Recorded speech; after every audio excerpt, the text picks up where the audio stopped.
Bom dia. Machado, mestre de capoeira. A crônica é reconhecidamente um gênero menor. Se o romance, em sua forma moderna, é o beneficiário da difusão da imprensa, nessa condição, tendo desempenhado uma parcela considerável na formação das comunidades imaginadas das nações modernas, e, portanto, um papel considerável na constituição do nacionalismo, que função social terá tido seu primo pobre, a crônica? Como seu tema são os faits divers, curta a sua extensão e, antes de mais, forçosamente leve o seu tratamento, seu alcance, podemos presumir, não passaria de local ou bastante restrito, e seu efeito antes seria o de facilitar a digestão do que demoradas ruminações, nem políticas, nem tampouco ético-filosóficas. Nada, contudo, impede que a questão venha a se tornar mais complicada.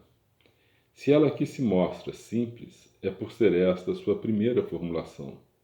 Porém, ainda que modificações venham a se impor, a pouca consideração pelo gênero é comprovada pelo descaso que continua a acompanhar o seu maior cultor, Machado de Assis. A publicação do primeiro volume, do que será a edição completa dos 3 volumes de crônicas escritas por Machado de Assis entre 1892 e 1897, para a Gazeta de Notícias, com introdução e notas de John Gladstone, é motivo de surpresa e alegria. Surpresa por saber-se que, em sua feição completa, esteve esgotada desde 1957. E maior ainda por saber-se que nunca foi acompanhada do aparato crítico indispensável. Se esse descaso afeta Machado, que mais poderá surpreender na maneira como o nosso país lida com seu pensamento? Mesmo assim, a alegria é considerável.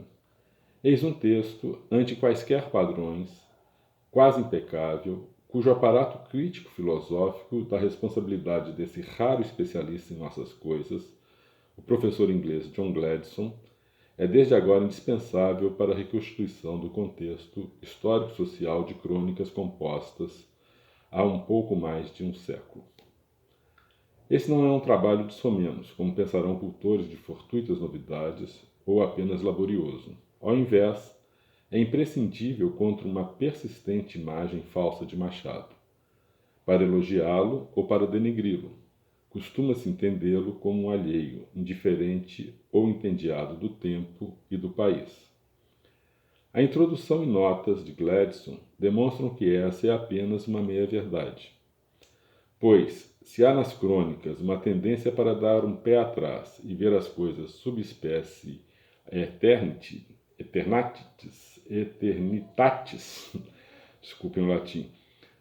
Então, pois se há nas crônicas uma tendência para dar um pé atrás e ver as coisas sub espécie eternitatis, não é menos certo que muitas vezes aquilo que parece ser tédio à controvérsia é menos uma fuga do que um comentário sobre a política da República. E em que momento da nossa vida política?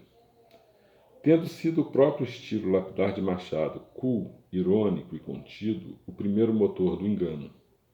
A maior responsabilidade, porém, cabe à ligeireza com que continua lido e à dificuldade em se refletir sobre a razão de suas esquivas.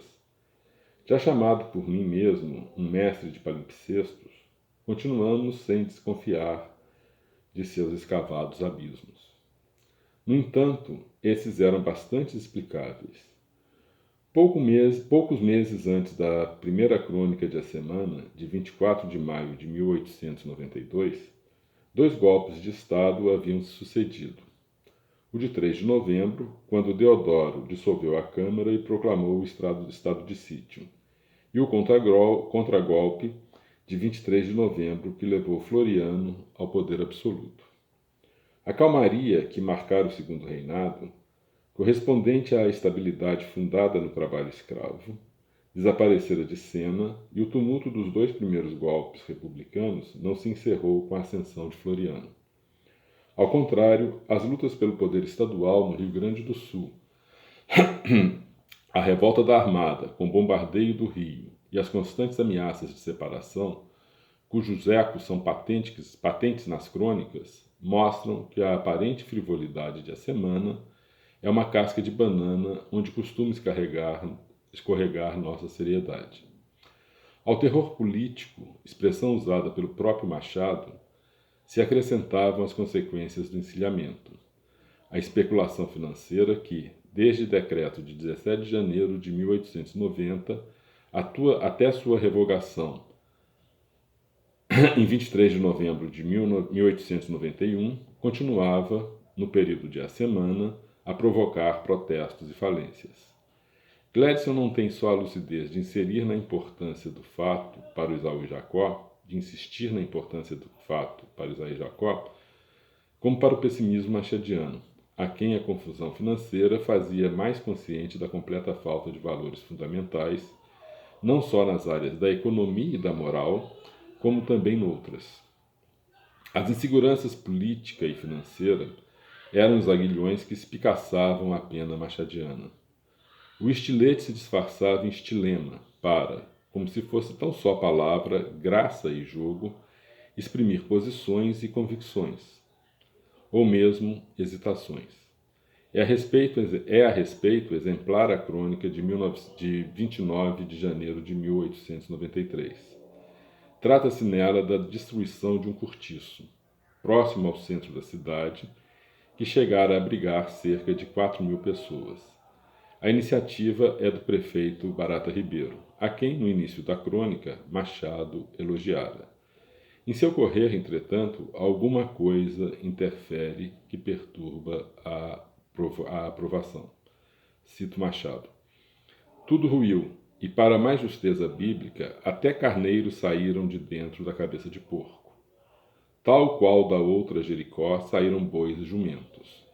A diferença é que estes foram passados a fio de espada. Os carneiros não só conservaram a vida, mas receberam ontem algumas ações de sociedades anônimas. Machado de Assis. Obrigado. O texto que eu li é de Luiz Costa Lima. Está num livro que se chama Intervenções. Ok, um abraço.